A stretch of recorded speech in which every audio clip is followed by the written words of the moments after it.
మొదలు వినాయక చవితి పండుగ శుభాకాంక్షలు. అక్కేళ్ళేండ్లు అన్నదాములు అందరూ ముద్దుగా పండుగకు పూజ చేసుకుంటున్నట్టున్నారు. నాకు అర్థమైతేనే ఉన్నది. పూజ చేసుకుంటా 4 ముచ్చట్లు తాలకల పాయసం వండుకుంటుంటారు. తాలకలు చేసుకుంటా అక్కలు 4 ముచ్చట్లు మాట్లాడుకుందాం. పండుగ ముచ్చట్లు అన్నీ అట్లనే తుమ్ముకూర వలిసేటోళ్ళు దబదబ ఒలువుండి అమ్మ దబదబ తెంపుండి తుమ్మికూరను తెంపుకుంటే 4 ముచ్చట్లు తెలుసుకోండి పండుగకు సంబంధించి. ఓ పంతులను పట్టుకొని వచ్చిన ఈరోజు పంతులు సమేత మాట్లాడదాము. పంతులు పేరు పాలెపు చంద్రశేఖర శర్మ పంతులు. పెద్ద పంతులు నాకు పోయినకి తగ్గిట్లా వచ్చింది పంతులు మాట్లాడడానికి. పంతులు నమస్తే, బాగున్నారా? నమస్కారం. మొదలు మీకు పండుగ శుభాకాంక్షలు. చూస్తున్నటువంటి ప్రేక్షకులకు అందరికి కూడా వినాయక చవితి శుభాకాంక్షలు. స్వామి 4-5 ముచ్చట్లు అడుగుదామంటని పిలిచిన ఏమనుకోవద్దు చిన్నదాన్ని. తప్పకుండా.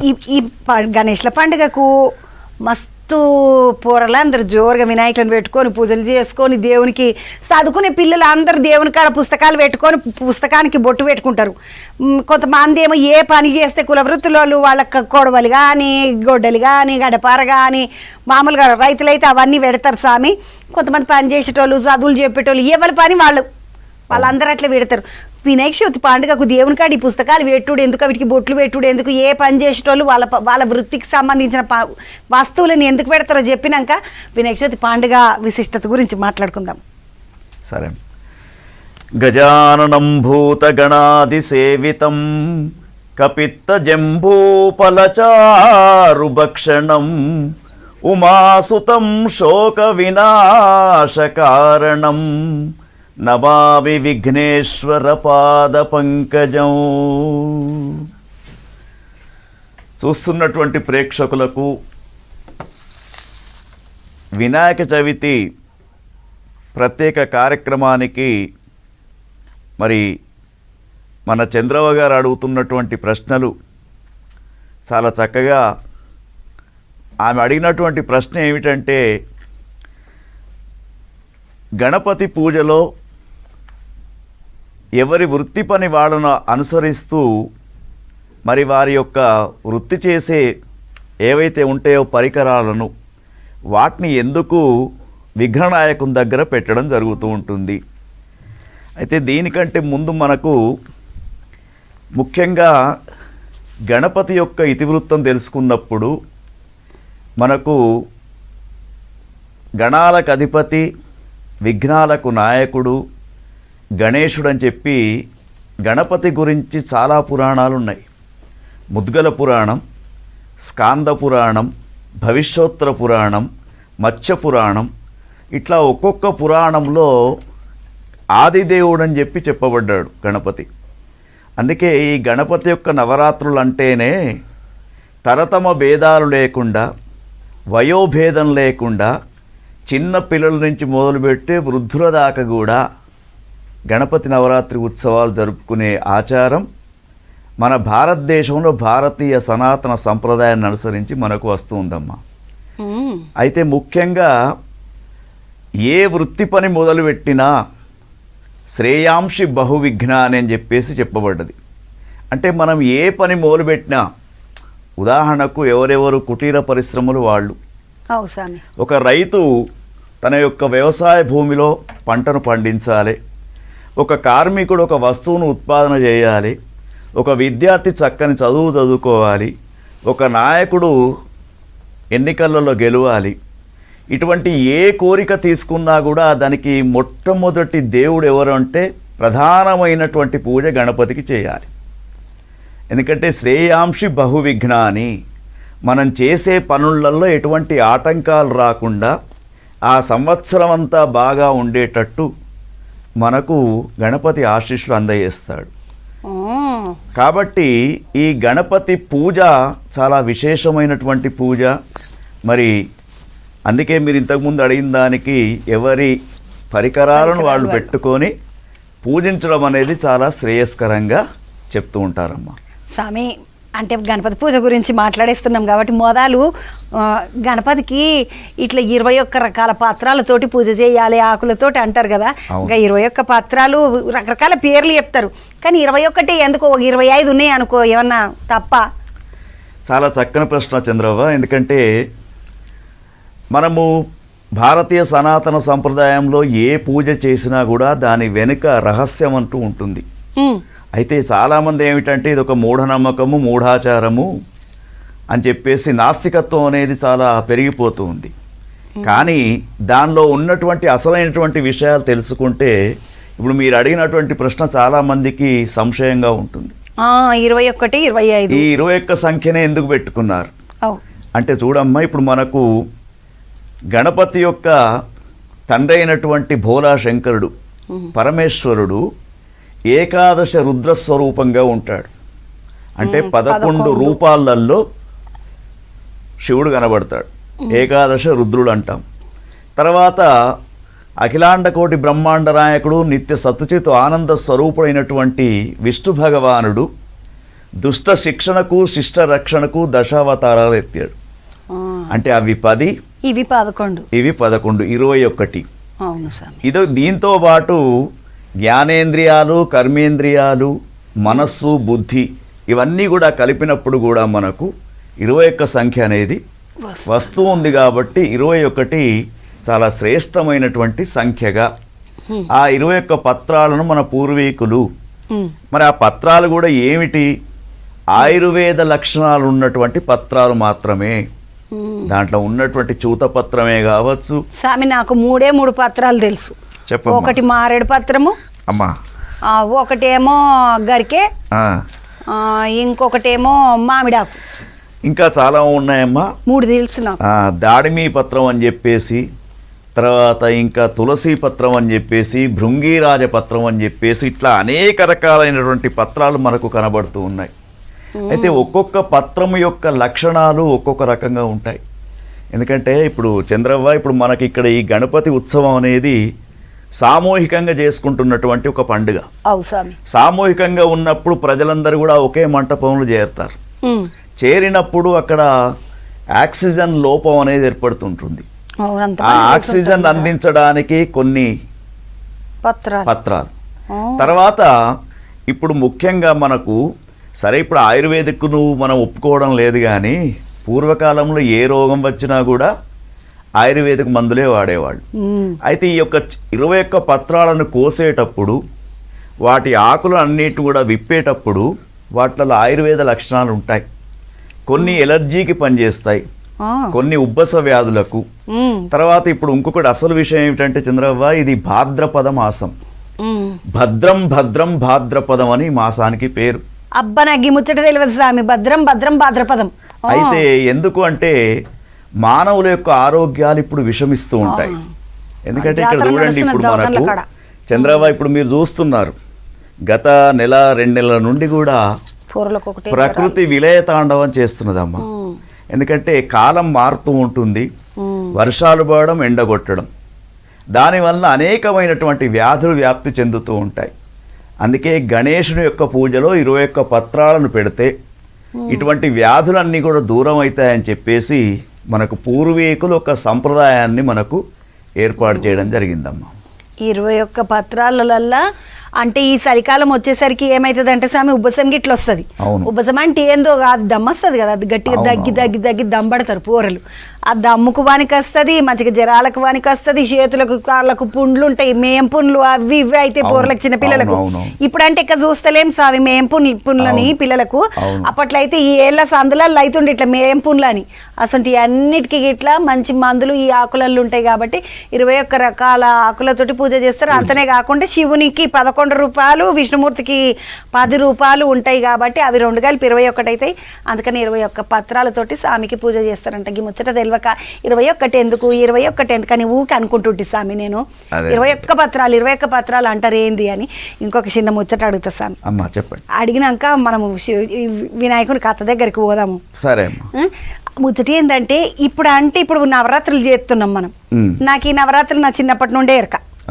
నేను చిన్నగా ఉన్నప్పటికే మా ఊళ్ళో నవరాత్రులు మండపమేసుడు, భాగవతులు వచ్చి ఆడుడు, అందులో భజనలు చేసుడు, ఇవన్నీ ఎరక. స్వాతంత్రం రాకముందు అంటే ఇట్లా ఉండకపోతుండేనంట. ఏమిటికి ఇట్లా అంటే బలగంగాధర తిలక్ స్వామి చేసిండు అని ఏదేదో చెప్తారు, కానీ ఎందుకు చేసిండు ఆయన, ఏం కథతోటి చేసిండు చాలా మందికి తెలియదు. వినాయక చవితి అప్పుడు ఎట్లుంటుండే అంటే గంగాధర తిలక్ స్వామి ఇట్లా 9 రోజులు నవరాత్రులు షురు అయ్యాక ముందు ఎట్లుంటుండే, ఇప్పుడు ఎట్లున్నది? చాలా చక్కని ప్రశ్న చంద్రవ్వ. ఎందుకంటే ఒక పండుగ చేసుకుంటున్నామంటే దాని వెనుక ఉన్నటువంటి రహస్యం కూడా మనకు తెలియాలి. అయితే మన భారతదేశానికి స్వాతంత్రం రాకముందు సుమారుగా 1893 సంవత్సరంలో మొట్టమొదటి గణపతి మట్టితో చేసినటువంటి వినాయకుడిని బాలగంగాధర్ తిలక్ గారు మహారాష్ట్ర ప్రాంతంలో ప్రారంభం చేశారు. అయితే అప్పటికి ఏమిటి అంటే భారతీయులలో అసలు ఐకమత్యం అనేది లేకుండేది. తర్వాత బ్రిటిష్ వాళ్ళు ఎప్పుడైతే పరిపాలనకు వచ్చారో హిందుత్వాన్ని ఏకత్రాటిపైన చేయడానికి బాలగంగాధర్ తిలక్ మహారాష్ట్రలో ప్రారంభం చేసినటువంటి యొక్క గణపతి ఉత్సవాలు మా అప్పుడు ఎట్లా ఉండే అంటే చంద్రవ్వ, చిన్న చిన్న మట్టి గణపతులు, ఒక వాడ మొత్తం కలిపి ఒకటే గణపతి ఆరాధన. ఆ వాడలో ఉన్నటువంటి భక్తులందరూ ఒకే దిక్కు కూర్చోవడం, కష్టసుఖాలు తెలుసుకోవడం, దేశం యొక్క పరిస్థితి తెలుసుకోవడం, స్వాతంత్రం కోసం ఏం చేయాలి, మన హిందూ సామ్రాజ్యాన్ని ఎట్లా కాపాడుకోవాలి, ఇటువంటి అనేక విషయాలు చర్చించిన తర్వాత ఆ గణపతి మరి వామనమూర్తిట్ట పైకి పెరిగినట్టు మొత్తం ప్రపంచ దేశాలలో ఇప్పుడు గణపతి పూజించబడుతున్నాడు. ఒక్క మన దేశమే కాదమ్మా, చాలా చైనా, టిబెట్, కాంబోడియా ఇటువంటి దేశాలలో కూడా గణపతి యొక్క ఆరాధన ఇప్పటికి కూడా జరుగుతున్నది. అందుకే వామనుడు విశ్వరూపం ఎత్తినట్టే మన వినాయకుడు కూడా ముఖ్యంగా మొత్తం భారతదేశంలో లాల్బాగ్ బొంబాయి గణపతి చాలా ప్రసిద్ధి. తర్వాత ఎత్తైనటువంటి విగ్రహాల్లో మన ఖైరతాబాద్ గణపతి చాలా విశేషమైనటువంటి గణపతి. స్వామి ఎందుకంటే ఇక అడవిలలో తాలకలు చేసుడు, షాట్లు పిండి పెట్టుకున్నారంటే మస్తు టైం పడుతుంది. తాలకలకే చాలా టైం పడుతుంది పాశం చేసుకోనికి ఈరోజు వినాయక చవితి రోజు. కాబట్టి తుమ్మికూరకి ఇంత టైం పడుతుంది, తాలకలకి ఇంత టైం పడుతుంది అని మా వాళ్ళు తాలకలు చేసుకునే టైంలో దబదబ ముచ్చట్లు పెడదామని వచ్చిన నేను ఈరోజు. స్వామి ఇంకొక ముచ్చట ముచ్చట ఏంటంటే స్వామి, ఇప్పుడు నవరాత్రులు ఈ స్వామి షురు చేసినాక బాలగంగాధర్ తిలక్ స్వామి షురు చేసినాక ఇట్లా నడిచినాయి. మరి ఆయన షురు చేయకముందు ఎట్లుంటుండే? వినాయక చవితి ఎట్లా పండుగ చేస్తురు? కేవలము పూర్వము అంటే దీంట్లో కూడా వైష్ణవ సంప్రదాయము, శైవ సంప్రదాయము, గాణాపత్య సంప్రదాయం అని చెప్పేసి కొన్ని తెగలు ఉండే. అబ్బస్వామి నాకు గీడనే ఒకటే అడిగేస్తా దబ్బుకున్న. ఎందుకంటే వైష్ణవ సాంప్రదాయము, శైవ సాంప్రదాయం అంటే శివుని కొలిచేటోళ్ళు, విష్ణుదేవుని కొలిచేటోళ్ళు. ఈ గణపత్య సంప్రదాయం తెలియదు, అమ్మ సంప్రదాయం తెలుసు. అవును, అమ్మవారిని కొలిచేటోళ్ళని ఏమంటారు తెలియదు, శాక్తేయ సాంప్రదాయం. అమ్మవారిని కొలిచేటోళ్ళు వాళ్ళు. ఈ గణపత్య సాంప్రదాయ వాళ్ళు ఎవరు సార్? మరి గణపత్యాది అంటే కేవలము గణపతి మాత్రమే వాళ్ళకు ఆరాధ్య దైవం. వాళ్ళు వేరే ఏ దేవతను కూడా కొలవరు. కాబట్టి గణపతి పూజా విధానం కూడా వాళ్ళకు వేరే. కాబట్టి వాళ్ళు ప్రత్యేకంగా అయినటువంటి ఆరాధన క్రమాన్ని తీసుకురావడం. అయితే ఇక్కడ మనకు శైవ వైష్ణవ సంప్రదాయాలు ఎందుకు వచ్చాయి అంటే, ఇప్పుడు లేదనుకోండి, అప్పట్లో బాగుంటుంది శివుడు గొప్పవాడని కొంతమంది, విష్ణువు గొప్పవాడని కొంతమంది. అయితే మరి అమ్మ ఇక్కడ గణపతి రూపం చూడండి ఎట్లా ఉందో. ఇప్పుడు గణపతికి మనం అందరికి తెలిసినటువంటి శ్లోకం, శుక్లాం బరధరం విష్ణుం శశివర్ణం చతుర్భుజం ప్రసన్నవదనం ధ్యాయే సర్వ విఘ్నోపశాంతయే అగజానన పద్మార్కం గజానన మహర్నిశం అనేక దంత్వం భక్తానాం ఏకదంతముపాస్మహే. ఇక్కడ ఎక్కడ కూడా చంద్రవ మొదటి 2 లైన్లలో గణపతికి పేరే లేదు అసలు. కానీ ఎందుకు పెట్టారు ఈ శ్లోకాన్ని? శుక్లాం బరధరం విష్ణుం శశివర్ణం, తెల్లటి స్వరూపంతో ఉన్నటువంటి, ఆకాశ స్వరూపంతో ఉన్నటువంటి, 4 భుజాలు ధరించినటువంటి విష్ణు పరమాత్మ యొక్క రూపమే గణపతి అని చెప్పడం జరిగింది. మరి గణపతికి సంబంధించినటువంటి కథలన్నీ శివపురాణంలో ఉన్నాయి.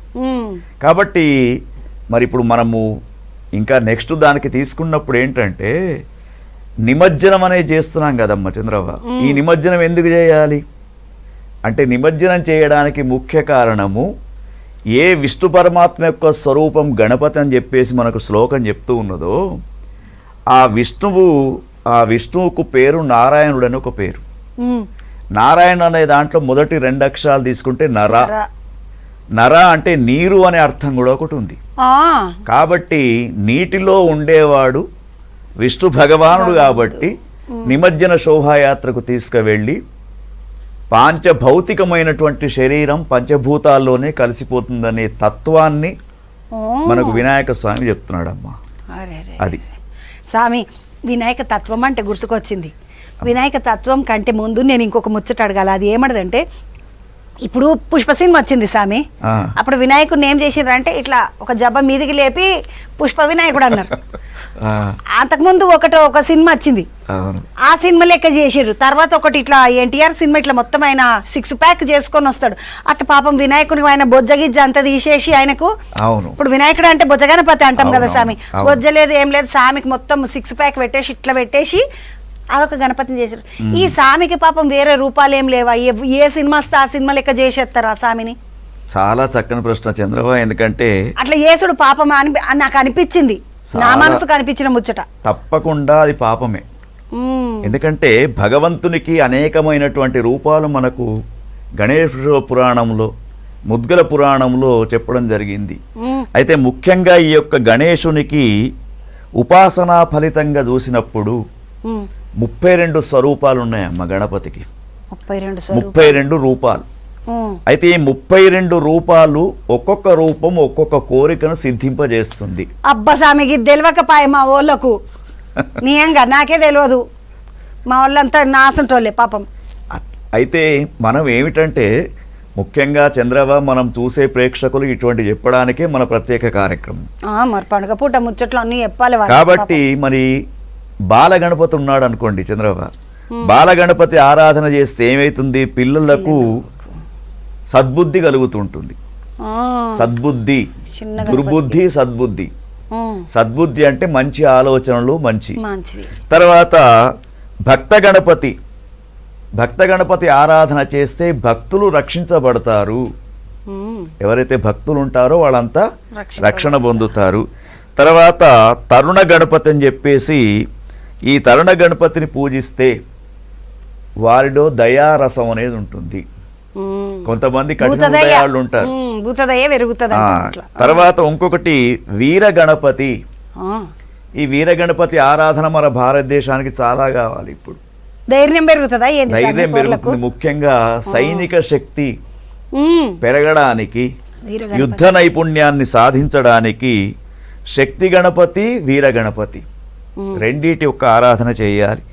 తర్వాత సిద్ధ గణపతి అని చెప్పేసి అష్టసిద్ధులు పొందడానికి సిద్ధ గణపతి యొక్క పూజ. తర్వాత ఉచ్చిష్ట గణపతి. అసలు మనం గ్రామాలలో పెట్టే గణపతులకు పేరేమిటంటే ఉచ్చిష్ట గణపతి. ఉచ్చిష్ట అంటే పెద్దనైనది. అయితే ఉచ్చిష్ట గణపతి ఆరాధన ప్రతి గ్రామంలో ఎందుకు చేయాలి అంటే గ్రామ రక్షణం చేసేవాడు ఆయన, కాబట్టి ఆ గణపతి ఆరాధన చేయాలి. తర్వాత విఘ్న గణపతి అంటే మనకు తెలుసు, కష్టాలు రాకుండా, విఘ్నాలు రాకుండా చేసే పూజ. తర్వాత క్షిప్ర గణపతి. క్షిప్ర గణపతి అంటే ఒక పని అనుకున్నాం, అసలు కావడం లేదు, ఎంత ప్రయత్నం చేసినా. క్షిప్ర గణపతి యొక్క మంత్రం వేరుంటుంది.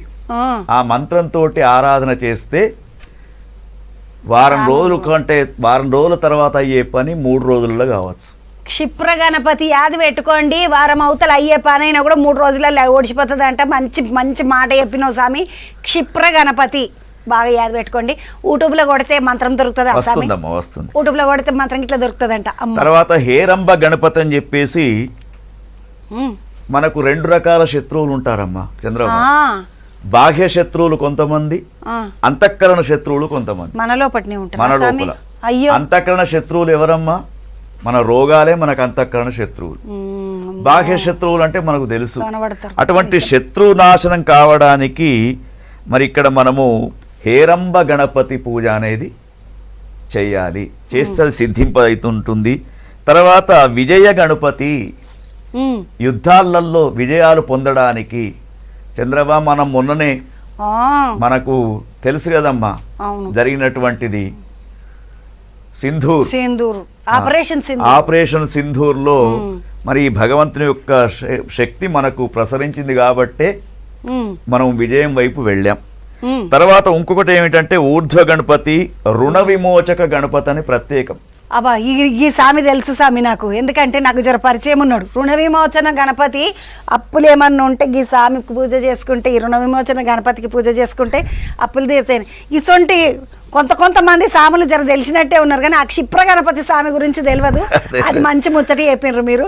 స్వామి ఇంకా మిలిగిన స్వాములు అందరి గురించి మాట్లాడుకునే ముందు ఒక చిన్న బ్రేక్ తీసుకుందాం. తప్పకుండా.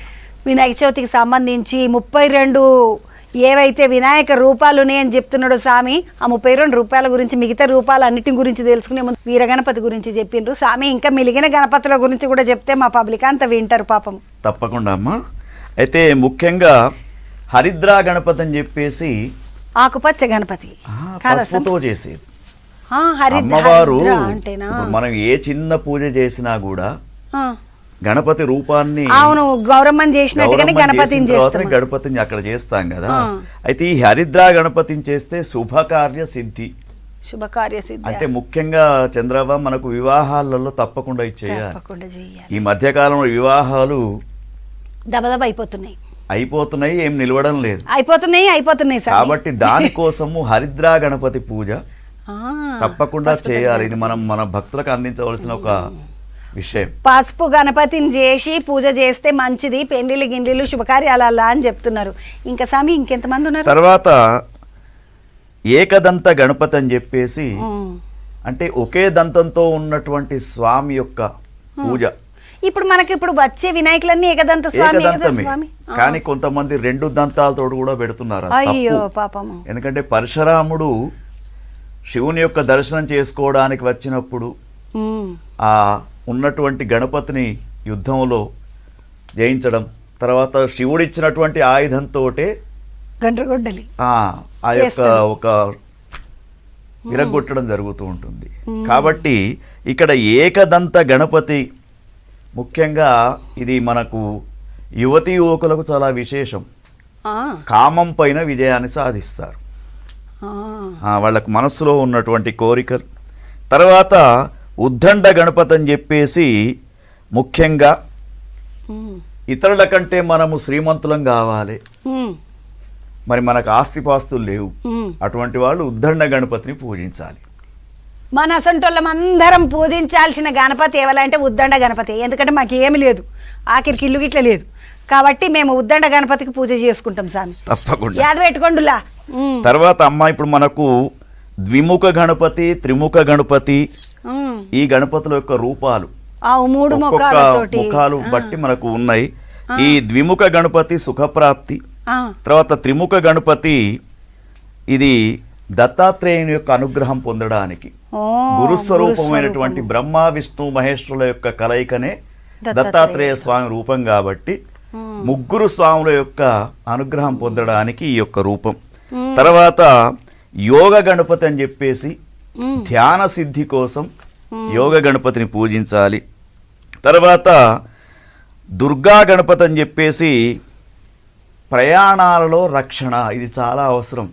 ఎందుకంటే చంద్రవ ఇప్పుడు మనం ఈ సందర్భంగా ఒక విషయం ఏమిటంటే, విశ్వావసునామ సంవత్సరంలో మనం ఉగాది పంచాంగం కూడా చూసాం. 9 గ్రహాలలో 4 గ్రహాలే మంచివి.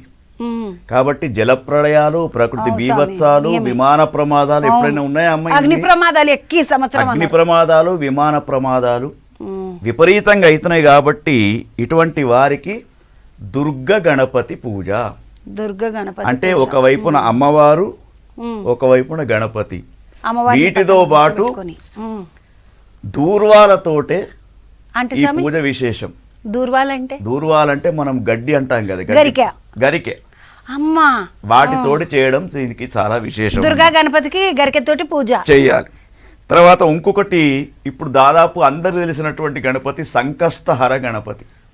సంకటహర చతుర్థి రోజు సంకష్టహర గణపతి అంటే ఏమిటంటే, ఈ ప్రతి మాసంలో వస్తున్నటువంటి చతుర్థి ఏదైతే ఉంటుందో, చవితి అన్నట్టే, చవితి అయితే ఇది మంగళవారం రోజున వస్తే అది సంకటహర చతుర్థి అని చెప్పేసి దీనికి పేరు. అంటే మనకు ఎటువంటి కష్టాలున్నా కూడా ఈ సంకటహర చతుర్థి చేసుకునే వాళ్ళు గం గం గం గణపతయే నమః, ఇది మూలమంత్రం.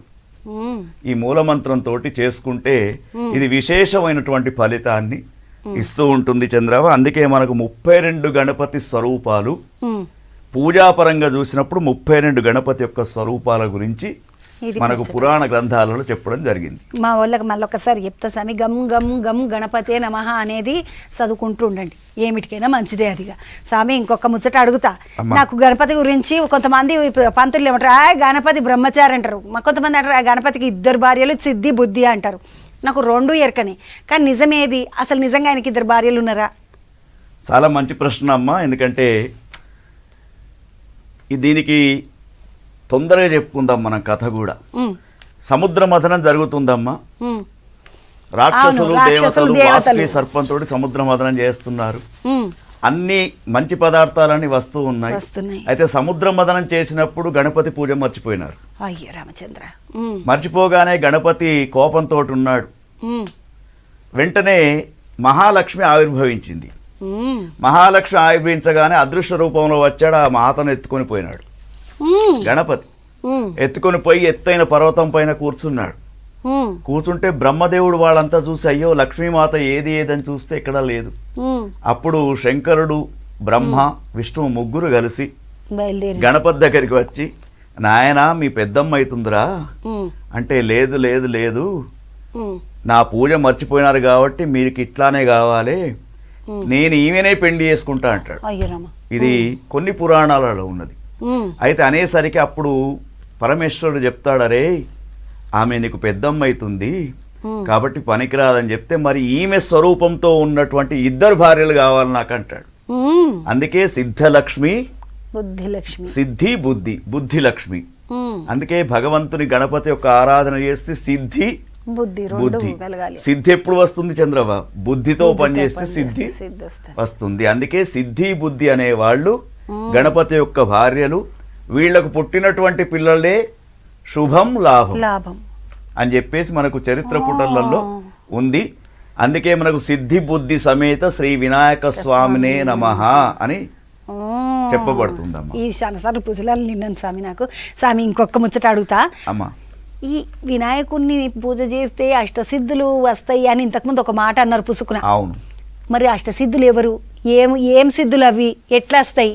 ఎట్లా పూజ చేయాలా? పూజ ఎట్లా చేయాలా? అష్టసిద్ధులు కావడానికి ఏకాగ్రత అవసరం. అణిమా గరిమా ఇట్లా 8 రకాల సిద్ధులు కావాలి మనకు. అంటే భగవంతుని దగ్గర కూర్చున్నప్పుడు నీకు ఏకాగ్రతనే లేకుంటే అష్టసిద్ధులు ఎక్కడి నుంచి వస్తాయి? కేవలము భక్తి భావన లేనటువంటి పూజకు గణపతి కూడా లొంగడు. అష్టసిద్ధులు కావాలంటే భక్తి భావనతో ఏకాగ్రతతో మనకు స్వామిని పూజించాలి. ఇట్లా మొత్తానికి ఏకాగ్రత ఉంటేనే ఈ అష్టసిద్ధులన్నీ వస్తాయి. దేవుని దగ్గర పూజ చేసుకుంటా, పువ్వులు పెట్టుకుంటా, ఓ పొరగా అన్నమ్ముతుంది రో పొంగగల్లదురో అనుకుంటా దేవుని మీదనే భక్తి పెట్టుకొని ధ్యానమంతా పెట్టుకొని వేరే పనుల మీద ఇంటికి ఎవరన్నా వచ్చినా చెప్పుల సప్పుడు అయినా ఇసుంటి ఏమి లేకుండా ప్రశాంతంగా స్వామికి దండం పెట్టుకుంటే ఈ అష్టసిద్ధులు ఇట్లా వస్తాయంట. స్వామి ఈ సంవత్సరం ఖైరతాబాద్ గణపతి ఉన్నాడు కదా, ఆ స్వామి అంట 3 ముఖాలతోటి పెట్టినరంట. స్వామికి ఏమో పేరు కూడా పెట్టినరంట. మీదికి ఏమన్నా నెరకనా? అయితే త్రిముఖ గణపతి అని చెప్పేసి మనం చంద్రవ ఇంతకుముందు చెప్పుకున్నాం. ద్విముఖ త్రిముఖ అనేది. అయితే 3 ముఖాలతో కూడుకున్నటువంటి ఈ స్వామిని బ్రహ్మ విష్ణు మహేశ్వరులుగా, అదే దత్తాత్రేయ స్వామి స్వరూపం, దత్తాత్రేయ స్వామిగా 3 స్వాముల యొక్క స్వరూపం అని చెప్పేసి ఒకటి. తర్వాత విశ్వశాంతి గణపతి అని చెప్పేసి దానికి పెట్టడం జరిగింది. ఖైరతాబాద్ విశ్వశాంతి గణపతి. విశ్వశాంతి గణపతి అంటే మన భారతదేశము చంద్రబా మొదటప్పంచి కూడా శాంతిని కోరుకునే దేశమే కాబట్టి ప్రపంచ దేశాలన్నీ కూడా శాంతియుతంగా ఉండాలి అనే ఒక సందేశాన్ని మన ఖైరతాబాద్ గణపతి చెప్పగానే చెప్తున్నాడమ్మా. అయితే ఇప్పుడు 69 అడుగుల ఎత్తు ఇది ఉంది. సుమారుగా 71 సంవత్సరాలు అవుతున్నది. ఇది 71 క్రాస్ అయ్యి 72. అయితే మనము 69 పైన విగ్రహాన్ని పెంచితే అక్కడ ఇబ్బందిగా ఉంటుందని చెప్పేసి ఇప్పుడు ఒక్కొక్క అడుగును తగ్గిస్తామని చెప్పేసి నిర్వాహకులు చెప్తూ ఉన్నారు అక్కడ. కాబట్టి 69 అడుగులతో కూడుకున్నటువంటి దాని పక్కకే వాసవి కన్యకా పరమేశ్వరి యొక్క విగ్రహం కూడా పెట్టారు. తర్వాత ఇంకా అనేకమైనటువంటి విగ్రహాలతో కూడుకొని అందరం కోరుకునేది కూడా విశ్వశాంతి. ఉమ్, అందుకే విశ్వశాంతి కోసమే మనం ప్రయత్నాలు చేస్తున్నాం. ఉమ్. దానికి మరి మన ఖైరతాబాద్ గణపతి ప్రపంచానికి ఒక సందేశాన్ని ఇచ్చే విధంగా భక్తులతో పూజలు అందుకుంటున్నాడు. స్వామి, ఈ త్రిముఖ గణపతి గురించి నాకు ఒక చిన్న అనుమానం ఉన్నది. చెప్పమ్మా. మామూలుగా ఈ విష్ణు, ఈశ్వర, బ్రహ్మ ముగ్గురు దేవుళ్ళ కలయికనే దత్తాత్రేయుడు అంటారు కదా. అవును. ఈ దత్తుని దగ్గర చేసుకోవాలంటే, దత్తునికి దండం పెట్టుకోవాలంటే, దత్తుని దగ్గరికి పోవాలంటే ఆ స్వామి చాలా మొండి స్వామి దగ్గర రానియాడు అంటారు. ఎందుకంటే నేను దత్తాత్రేయుని కథ సినిమా చూసిన చిన్నగున్నప్పుడు. ఏ ఎట్లా ఎంత కష్టపడి పోయినా గానీ ఆ భక్తుడు స్వామి దగ్గర రానియాడు. మరి అసొంటి స్వామిని ఈ సంవత్సరము మనం గొలుచుకుంటున్నాం ఖైరతాబాద్ గణపతి అంటే మస్తు కోరికలు తీర్చే గణపతి అని పేరు ఉన్నది. మరి ఈయన 3 ముఖాలతోటి వస్తే దగ్గర రానిస్తాడా, చేయనిస్తాడా, మొక్కులు తీర్చుతాడా? తప్పకుండా. ఎందుకంటే దత్తాత్రేయ స్వామి స్వరూపం కలియుగంలో చాలా తొందరగా వరాలిచ్చే స్వరూపం. కలియుగ దైవం అని మనం వెంకటేశ్వర స్వామిని అంటావు. అవును. తర్వాత కలౌ చండీ వినాయకం, దుర్గామాతను పూజ చేయాలి కలియుగంలో, గణపతిని పూజ చేయాలి. దత్తాత్రేయ స్వామి ముగ్గురు స్వరూపం కాబట్టి ఆయనను పూజ చేస్తే ఏదైతే ఉందో తొందరగా అనుగ్రహం కలుగుతూ ఉంటుంది. అది దత్తాత్రేయ స్వామి జీవిత చరిత్రలో ఉన్నటువంటి విషయం. ఎందుకంటే అత్రి అనసూయాదేవికి పుత్రుడు కాబట్టి. అయితే దత్తాత్రేయ స్వామిని పొందాలంటే ఏంటమ్మా? అత్రి అంటే ఎవరిపైన ద్వేషం లేకుండా ఉండడం, అనసూయ అంటే ఎవరిపైన అసూయ లేకుండా ఉన్నటువంటి వారికే ఆ స్వామి లభిస్తాడు. ఎవరి మీద ద్వేషం లేకుండా, ఎవరి మీద అసూయ లేకుండా ఉండేటోళ్లకు దత్తాత్రేయుడు కనుక అనుగ్రహం కలుగుతుంది.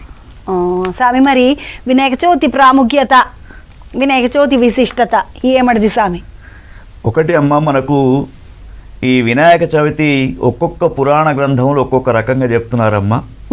మనకు సహజంగా తెలిసినటువంటి కథలు ఏమిటంటే, మనకు ముద్దుగల గణేష పురాణాలలో ఒకానొకప్పుడు జగన్మాత జగజ్జనని ఆది పరాశక్తి అమ్మలగన్న అమ్మ ముగురమ్మల మూలపుటమైనటువంటి ఆ తల్లి యాదేవి సర్వభూతేషు శక్తి రూపేణ సంస్థిత అని చెప్పబడ్డారు.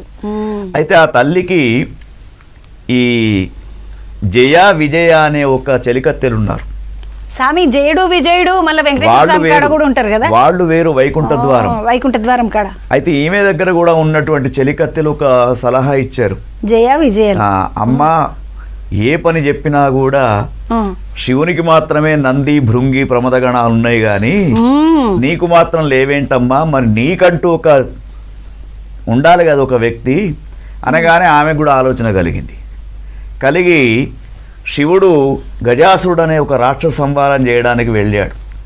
వెళ్ళినప్పుడు ఈ యొక్క తల్లి ఏం చేసింది, చక్కగా స్నానం చేస్తూ నలుగు పిండితోటి ఒక ఆకారాన్ని తయారు చేయడం, దానికి జీవం పోయడం, అతన్నే కాపలాదారుగా పెట్టడం, అతడే వినాయకుడు అని చెప్పేసి శివుడు విజయోత్సాహంతో రావడం, వచ్చిన తర్వాత ఆ పిల్లని యొక్క శిరస్సును తీసివేయడం, తీసివేసిన తర్వాత పార్వతీమాత బాధపడడం, అప్పుడు ఉత్తర దిశగా ఉన్నటువంటి గజముఖాన్ని తీసుకొని వచ్చి ఈ పిల్లవానికి పెట్టడం. స్వామి, కథలు నడిమిట్లా ఆపుతున్నాను, ఏమనుకోవద్దు. చెప్పండి. ఈ గజముఖాన్ని ఎందుకు తీసుకొస్తారు? అడివే నాయే పోయింది, ఉత్తరముఖమే నాయే. పులి పిల్లలు లేకపోవునా, సింహం పిల్లలు లేకపోవునా, లేడి పిల్లలు లేకపోవునా, ఉట్టి గజముఖమే ఎందుకు తీసుకొని వస్తారు? అయితే గజముఖంలో ఉన్నటువంటి విశిష్టత ఏమిటంటే, ఒక రాక్షసునికి ఇచ్చినటువంటి వరం కోసం వినాయక స్వామికి గజముఖాన్ని పెట్టడం జరిగింది. ఆ గజముఖం ఎందుకంటే ఆ గజముఖం ద్వారానే ఆ రాక్షసుని యొక్క సంహారం జరిగింది కాబట్టి. ఇంకొకటి అమ్మ, ఇప్పుడు ఈ ఏనుగు యొక్క శిరస్సు చాలా విశేషం. ఎందుకంటే చూడండి, ఇప్పుడు అందుకే చిన్నపిల్లవాళ్ళు కూడా గణపతి దగ్గర కూర్చుంటారు, పెద్దవాళ్ళు కూర్చుంటారు. గణపతి యొక్క స్వరూపమే ఒక విచిత్రమైనటువంటి స్వరూపం. అటువంటి గజముఖాన్ని ధరించినటువంటి స్వామికి మరి రూపం ఎట్లా ఉంది చంద్రవ? ఆయన విగ్రహం చూస్తూ ఉంటే ఎట్లా ఉంటాడు ఆయన? సామాన్యంగా పెద్ద చాటలంతా చెవులు, తర్వాత అంత పెద్ద ముఖంలో చిన్న కళ్ళు. ఇదంతా చూస్తే ఏమిటి? గణపతిని చూడగానే మనకు సందేశం చెప్తున్నాడు స్వామి. చాటనైనటువంటి చెవులతోటి చాట అంటే ఏం చేస్తుంటుంది? చెత్తా చెదారాన్ని చెరుగుతూ మంచి ధాన్యాన్ని పైకుంచుతూ ఉంటుంది. అవును. అదేవిధంగా మానవులమైనటువంటి మనం కూడా చెత్తనైనటువంటి విషయాలు, మనకు అవసరం లేనటువంటి విషయాలన్నిటిని వదిలిపెట్టి మంచి విషయాలు మాత్రమే వినాలి అని భద్రం కర్ణేమి శృణుయామి దేవాహ, చెవులతోటి వినే వార్తలు మంచి ఉండాలి. తర్వాత సూక్ష్మమైనటువంటి దృష్టి కోసం చిన్న కళ్ళు అనేవి మనకు కనిపిస్తూ ఉన్నాయమ్మా. ఈ విధంగా గణపతి యొక్క రూపం చాలా విచిత్రంగా కనబడుతూ ఉంటుంది. మనం కథ మాట్లాడుకుంటా నేను పాపం మిమ్మలను మధ్యలో ఆపేసినాను స్వామి. ఇక అయితే గజముఖాన్ని తీసుకొస్తారు. గజముఖాన్ని తీసుకొని వచ్చిన తర్వాత అప్పుడు శివుడు ఒక వరం ఇస్తాడు, బ్రహ్మ ఒక వరం ఇస్తాడు. ఏ పూజ చేసినా కూడా ఈ గణపతి పూజ చేయకుంటే అది విజయం పొందదు. అందుకే ఇతనికి గణాధ్యక్షుడు అనే పదవి కూడా వచ్చింది.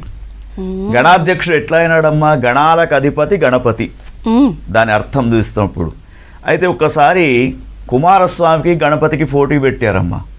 ఎవరైతే అన్ని నదులలో స్నానం చేసి వస్తారో వారికి గణాధిపత్యం ఇస్తాము, ఇదొక్కటి చెప్పారు. ఇంకొక పురాణంలో ఏమిటంటే ఎవరైతే ముందు వస్తారో వాళ్ళకు వివాహం కూడా చేస్తామని చెప్పింది పార్వతీమాత. కాబట్టి ఇక పాపం గణపతి చింతతో కూర్చున్నాడు.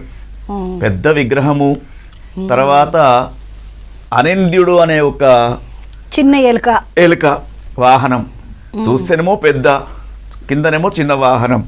కుమారస్వామికి నెమలి వాహనం రివ్వు అని ఎగిరాడు, నదులలో స్నానం చేస్తున్నాడు. అయితే నారదుడు వచ్చి ఒక సలహా చెప్పాడు, బుద్ధితో ఆలోచించు, 3 లోకాలు పవిత్రమైనటువంటి ప్రదేశాలు ఎక్కడ కూడా లేవు. కేవలం తల్లిదండ్రుల యొక్క సేవ ఎవరైతే చేస్తారో అవే పుణ్యం ఇచ్చే ప్రదేశాలు అనగానే వెంటనే జ్ఞానంతో ఆ తల్లిదండ్రుల చుట్టూ వాగర్తావివ సంపృక్తౌ వాగర్త ప్రతిపత్తయే జగతః పితరౌ వందే పార్వతీ పరమేశ్వరం అంటూ ఒక్కొక్క ప్రదక్షిణ చేస్తున్న కొద్ది కుమారస్వామి కనబడుతున్నాడు. కాబట్టి తల్లిదండ్రులకు మొట్టమొదలు గౌరవాన్ని ఇచ్చినటువంటి స్వామి ఎవరైనా ఉన్నారంటే అది గణపతి. అందుకే మనం ఇక్కడ ఆరాధన చేస్తున్నటువంటి భక్తులందరికీ కూడా తల్లిదండ్రులను వృద్ధాశ్రమాలకు పంపకుండా వారికి సేవ చేయాలనే సందేశం కూడా గణపతి ఇస్తున్నాడు. తర్వాత ఈ విధంగా చూసినప్పుడు మరి గణాధ్యక్షుడు అయిపోయినాడు. అయిపోయిన తర్వాత ఇంకా అనేక రకాలైనటువంటి ఆయనకు పదవులు కూడా ఇవ్వడం జరిగింది.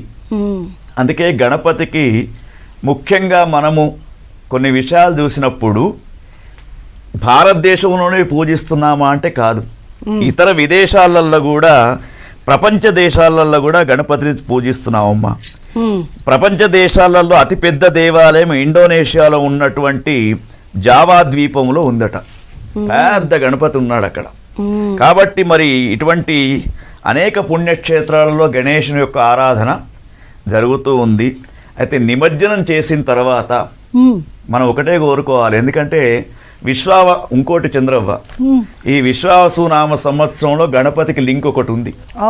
ఎందుకంటే 5-6 తేదీలలో నిమజ్జనం, 7వ తారీఖే చంద్రగ్రహణం ఉన్నది. కాబట్టి మరి చంద్రగ్రహణం ప్రారంభం కాకముందే గణపతి యొక్క నిమజ్జనం చేయాలి. అనంత చతుర్దశి 6వ తేదీన 9 రోజులు లెక్క పెట్టుకుంటే మనకు 5వ తేదీన నిమజ్జనం చేయడం అనేది శ్రేయస్కరం.